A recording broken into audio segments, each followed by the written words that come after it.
Hey guys, welcome to another episode of Mahjong Talk. I'm your host, Peter Balk.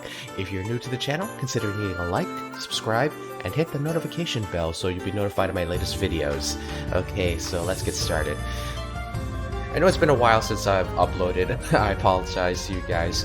I'm just trying to take better care of myself because, you guys don't tire me out. It's just that, with my job and, I've been doing like a lot of extra stuff with, my friends on Discord. So, like my friends on the Ang Gang. So we also uploaded, my friend Angela, subscribe to her channel by the way, uploaded a new episode of the 8 a.m. Gang where we talk about the movie Belle. If you guys haven't checked that out, so check it. I'll put it in the description down below, or I'll put it on I think over here. You guys can correct me in the comments which way I'm pointing, and it's either here or here, whichever it is. Anyway, so what I want to talk about today is researching yourself. And, researching yourself, I think, is something that we don't do. And I'm not talking about just Googling yourself, like what you put on social media or what people are ranking you on the Google algorithm or the YouTube algorithm or whatever. I'm talking about, oh dang, that's a pretty bad drops that I did. Anyway, researching yourself. Researching yourself, I classify as like looking your past. Like what was the things in your past that made you feel more alive?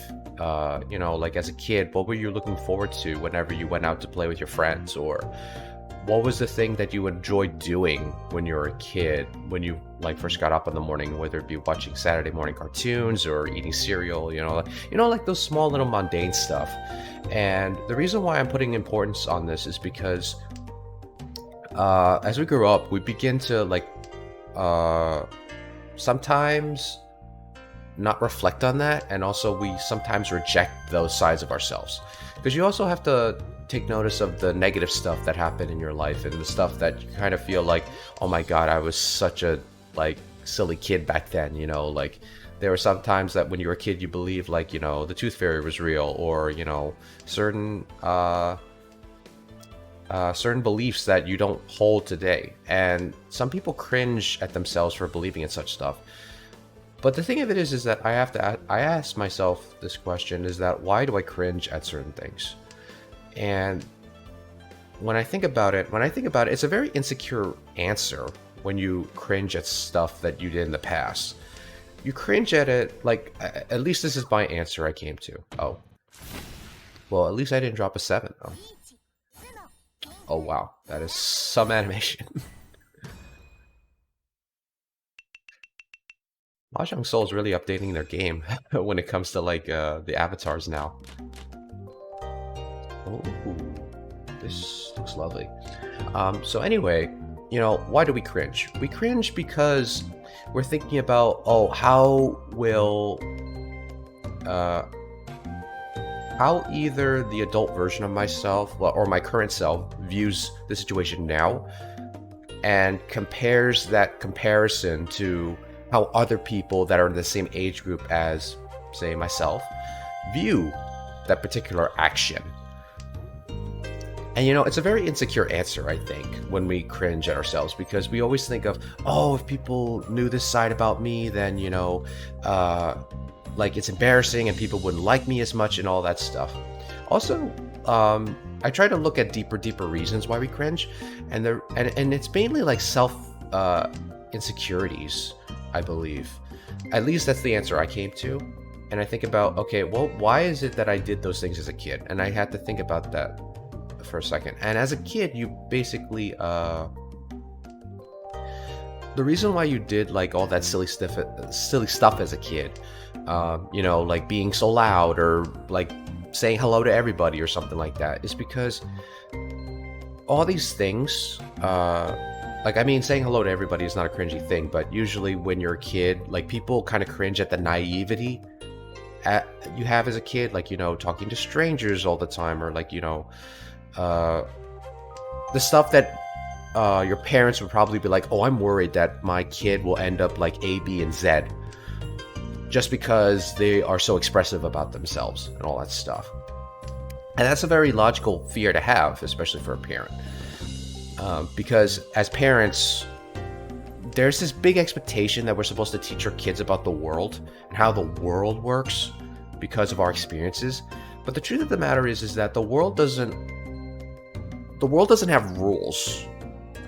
Society has rules. And the thing of it is that when society has rules, the problem is that when we have those social rules, yes, I won. Nice. People construe that as how the world works. Now, your interpretation of the world is different compared to mine. Mine, whenever I hear the world or reality, is the physical reality.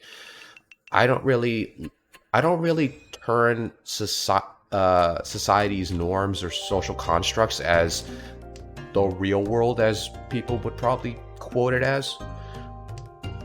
So, my interpretation of the world is probably different from yours. You might go along with what everybody says about the world, such as the social constructs that we have built for our society. But for me, I look at the world as as the actual physical world. And when you look at the physical world, the only thing that dominates that world, or the reality around us, is the laws of physics. And those are the only laws that I think are valid not to violate. But of course, social norms are also important as well, because without those we wouldn't have like things like laws, or we wouldn't put people in jail because they did horrible things, and that's also important.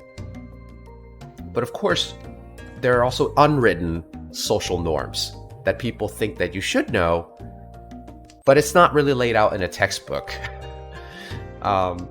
Which is why believe it or not, for any of those that know Japanese culture, you can correct me in the comments. I heard in the Japanese education system, they start teaching kids from preschool all the way up to 6th grade ethics. So they basically teach like kids ethics rather than like focus on homework and academics. I mean, they do focus on the academics, don't get me wrong. It's just that I think with elementary school students, they take the slower time teaching kids about like, what does it mean to be a good person? What does it mean to, take care of your peers? What does it mean to like, maintain a community? And I think that's a very good thing. And I think in the States, we should also focus on that. But unfortunately, in the States, we kind of pressure kids to get into academia and focus on academia first. But I think it's getting better, though. I think education is getting a little bit better. It can still do with some improvements, though. And this is why I think researching yourself is very important. I mean, researching on yourself is also leading to improvements as well. Because the truth of the matter is that in order to prove yourself, you have to research on why certain behaviors within yourself kind of prevent you from improving yourself. I mean, for instance, for me, I know I'm a procrastinator. I know I am a bit lazy. I mean, I'm not an absolute procrastinator because, for me, I know people that have procrastinated all the way to the point where the due date is absolutely the next day. I never procrastinate to that level. Thankfully not. But at the same time, I kind of procrastinate to the point where it's like, okay, I got 2 weeks before this particular thing I have to do, and I have to prepare myself mentally for that.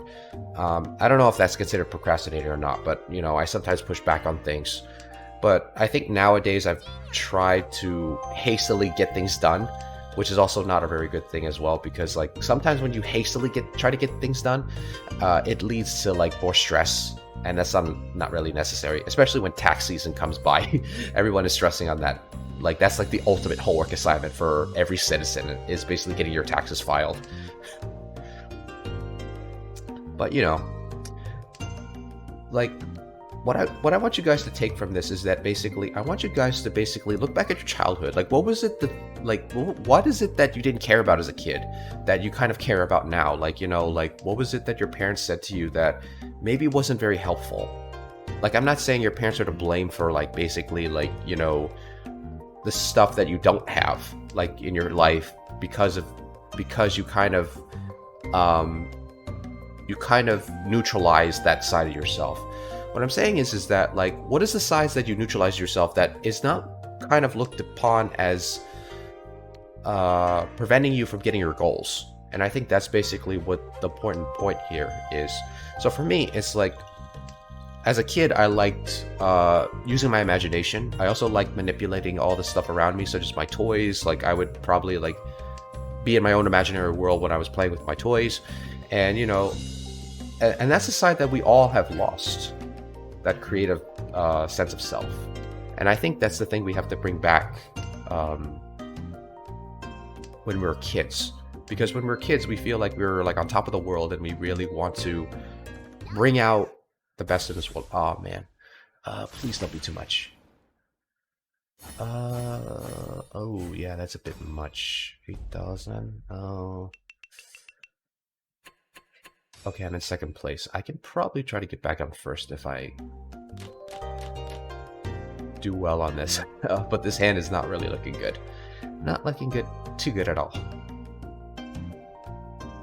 But the game is still on, so hopefully I can just maintain the second place, and hopefully I can skin by to get first. Hopefully, let's hope. That helps. That helps. Yeah, and the thing of it is that researching yourself is not an easy thing, because you will also reopen the old wounds that you had back in your childhood as well. Of course, researching yourself, if you feel like you need to go to therapy is probably the best way to research yourself as well. I also believe that everybody needs a therapist once in a while. I mean, I personally haven't gone to therapy, but at the same time, I think it also helps people. But also, since I don't go to therapy, I think about, okay, what would a therapist do? Because a therapist's job is basically to help you get over certain things that are holding you back, and that means also challenging yourself. This is why people say, like, get out of your comfort zone, which I sometimes don't do, which I probably should start doing. I mean, I've done that a couple of times, like, you know, like I've traveled on my own once. Like, I think when people say get out of your comfort zone, they kind of push it to the point where, like, they constantly do the stuff that they're not comfortable with, and then they eventually get comfortable with it.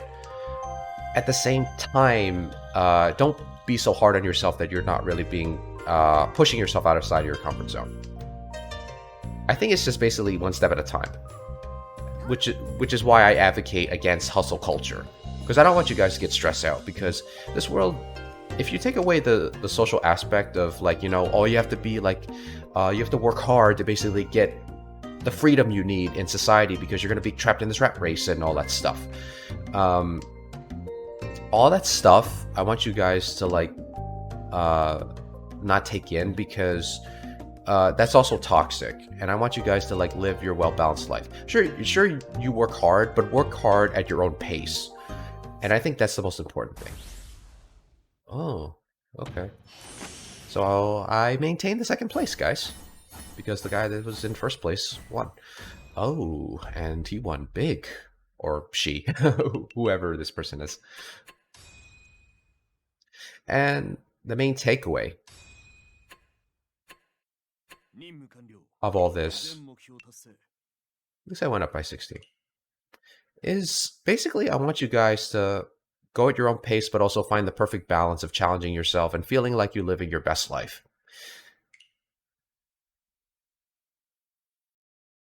And the best life that you can have is a life that constantly challenges you and provides you with an awesome, like, not all the time discomfort, but a little bit of discomfort to basically get your game face on. Your game face on, and basically, like, okay, the game is afoot. I got to challenge myself on this. And sometimes that comes in problems as well. So problem solving is also a good way. So the best mindset, I think, in life is just to think of every problem as a solution for you to eventually find. And don't think of it as a game. Think of it as a slow process. Slow process. You got all the time in the world. There's no teacher that's going to grade you on this. The only teacher, I think, or authority figure would be, like, you know, like the people in your life, as well as the government as well. Okay, so let me get back to my main screen here. Am I back on my main screen? Yes. Okay. So guys, I hope you like what you saw. If you like what you saw, considering hitting a like, subscribe, and hit the notification bell so you'll be notified of my latest videos. And if you want to follow me on social media, you can follow me on Instagram and Twitter. I'm mainly more active on Twitter, so I sometimes post a tweet or sometimes share my friends' tweets because I really want them to get more subscribers and followers. So be sure to check out the 8 AM gang on I will put it in the description down below. Be sure to check that out if you're into anime and manga and maybe a little bit of Japanese culture.